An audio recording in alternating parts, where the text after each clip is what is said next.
Hi guys! Welcome back to my YouTube channel, Lulaglo. Kumusta ang lahat? Sana ay nasa mabuti tayong kalagayan at ligtas sa anuman masamang kapahamakan. At bago ang lahat, shout out muna sa aking kagroup. Nandyan si Tita Lydia, Hayat's Mixed Vlog, Cell TV PX, Covers TV, Jacqueline Docosin, Hasa 26, Ermagano Mix Vlog, at syempre ang inyong tagapagdaldal dito sa channel ng Lulaglo. At shoutout din kay Langga Tintin, Jim Oteli, mega love shoutout sa'yo. At lalong-lalo na sa mga Team Guapa. Shoutout sa inyong lahat. Ano ngayon sa ating reaction upload? Andyan ngayon ang ating sasagutin. Ito po ay isang insecure. Ito kapag may live ang ating Bibi Beyonce. At lagi ito nakamasid at may mga binibitiwan itong salita na hindi maganda. Dahil nga, basta inggit pikit, totoo yun, mangisay ka na lang. Ito, ang sabi ni Jola Bell, nandyan sa ating thumbnail, ang sabi niya, Team Guapa, mga hodas at trahidor. Dito lang naman natin sasagutin ito, Dahil, bakit mo nasabi na ang Team Guapa ay trahidor? Ano ang trinahidor nila? Tumulong lang naman sila sa malaking community noon. At sino ang tinulungan nila? Walang iba kundi si Beyonce. Di ba? Ang tinulungan nila. Nung sila ba ay nasa loob ng kalingap noon, sila ba nagtatrahidor? Di ba? Dahil mahal nila si Beyonce at hindi nila kaya ang mga panunumbat o ano paman na mga sinasabi kay Beyonce, hindi sila sumang-ayon sa kalingap. Paano mo sabi na trahidor? Yun ba'y mga sponsor na sinasabi mo na hudas at trahidor? May mga channel ba sila para gamitin nila si Beyonce? Na para sa channel na sumikat sila? Wala.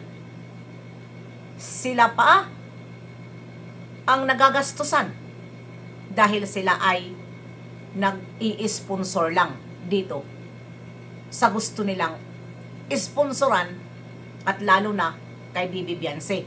Paano mo, Jola Bell, nasabi na ang Team Guapa trahidor at hudas? Hindi sila hudas. Tumutulong sila sa mga nangangailangan. Di tulad nyo, kayo ang mga hudas. Wala na nga kayong naitulong, ganun pa rin ang pananalita nyo. Di ba?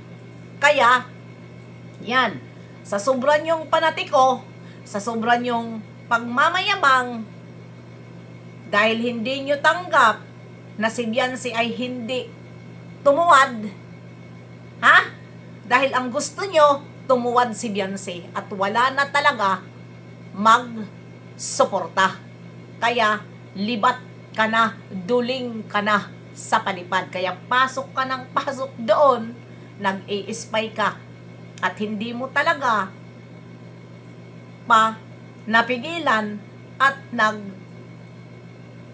ka pa ng ganon dahil puputok na ang butchi mo. Di ba? Huwag ka kasi silip ng my live dahil hindi ka invited doon sa live niya. Ang nagsusuporta doon, ang nagmamahal kay Beyonce. Kayo, na naka-BG lang, na pumuputok ang butchi nyo, wag na kayong sumilip.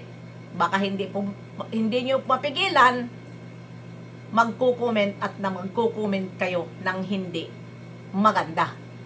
Siyempre, nandito kami ng mga reaktor, ipagtatanggol namin.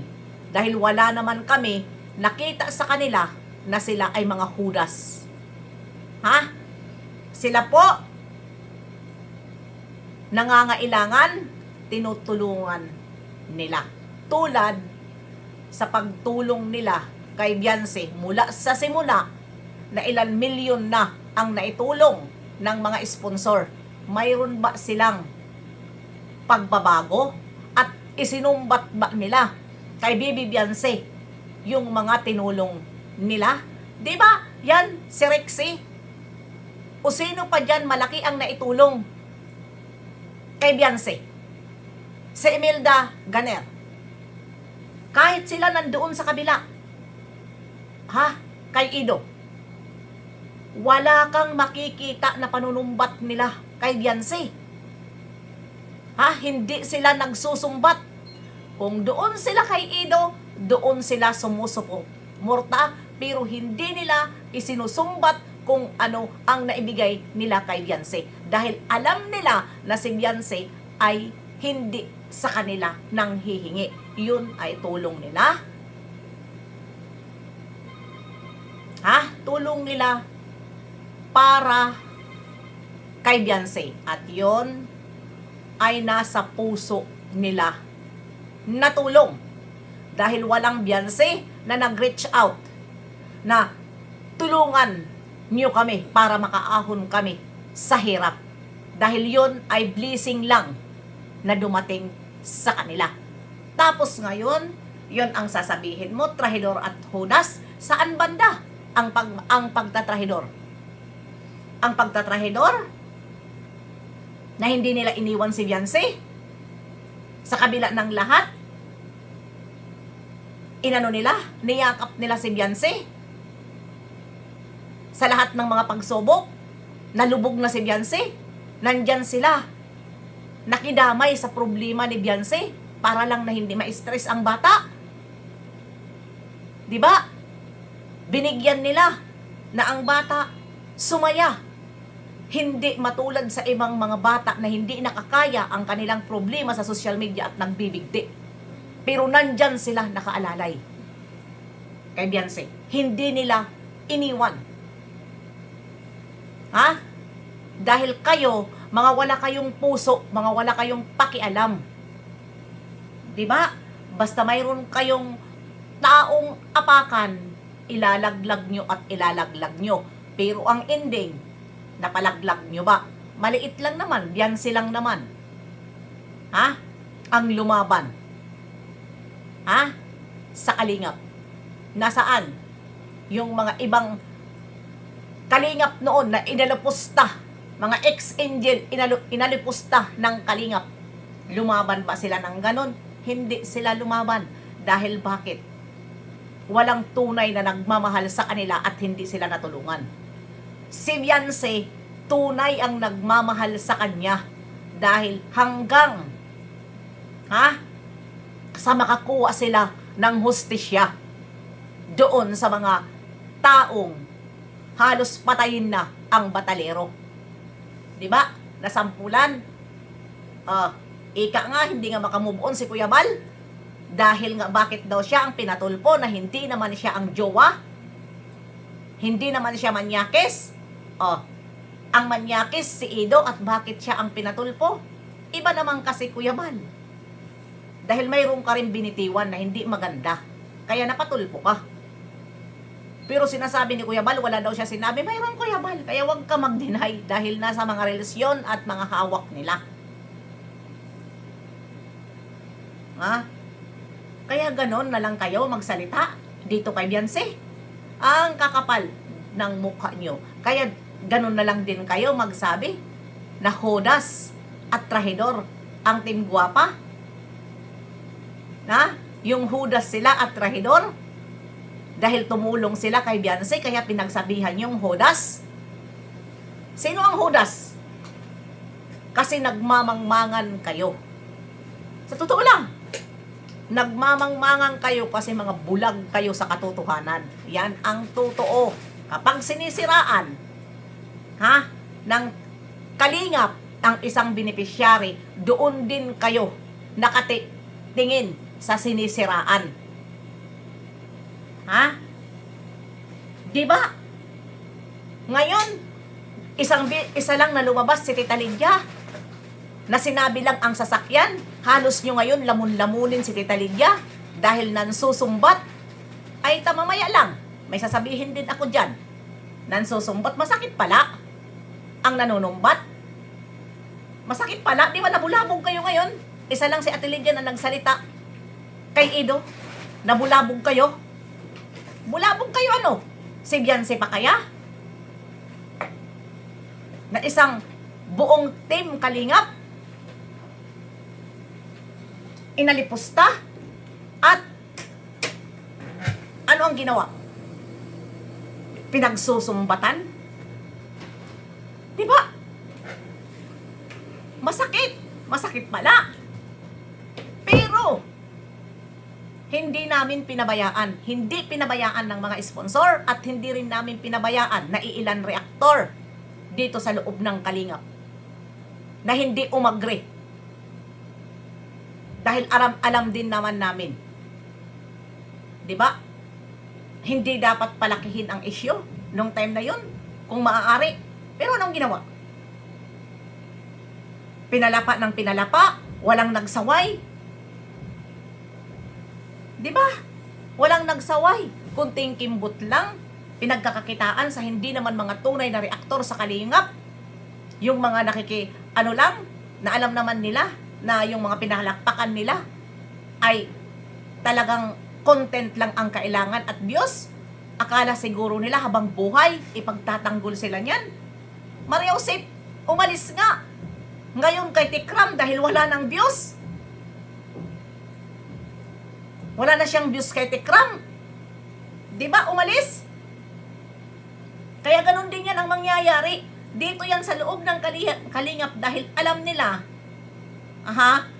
na ang Kalingap, kapag may lumalabas sa Kalingap, malaking issue.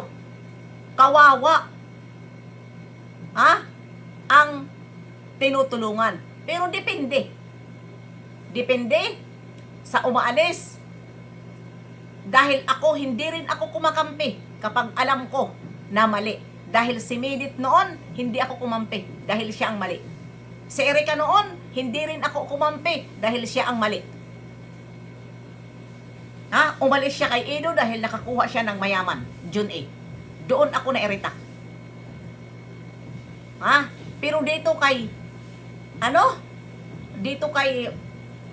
Beyonce, wala akong nakita. Nagpakatotoo lang siya. Sinabi lang niya kay Kalingap Rob na ayaw na niya ng love team pero naghahagulhol sa iyak. It mean nasaktan siya. Kung ano ang naging problema nila ni Kalingap Ido at bakit si Beyonce umiiyak. Naghahagulhol ng iyak. Yan kasi ang hindi nyo maintindihan. Kayo ba'y kapag umiiyak ba kayo ng hagulhol na iyak, yun ay drama lang? Sa inyo?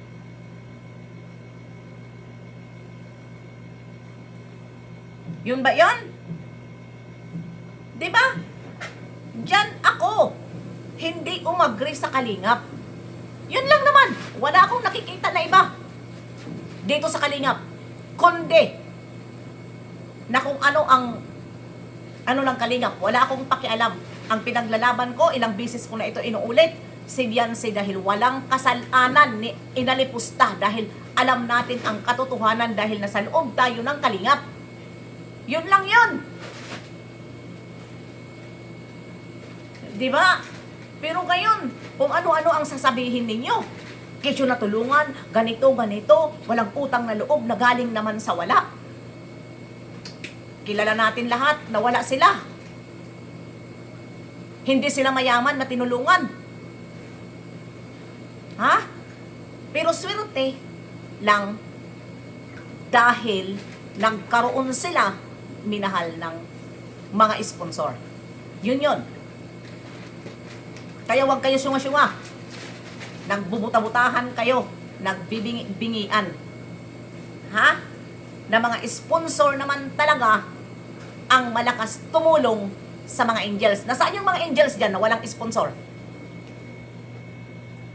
Mayroon ba sila blessing na tulad dito sa dalawa?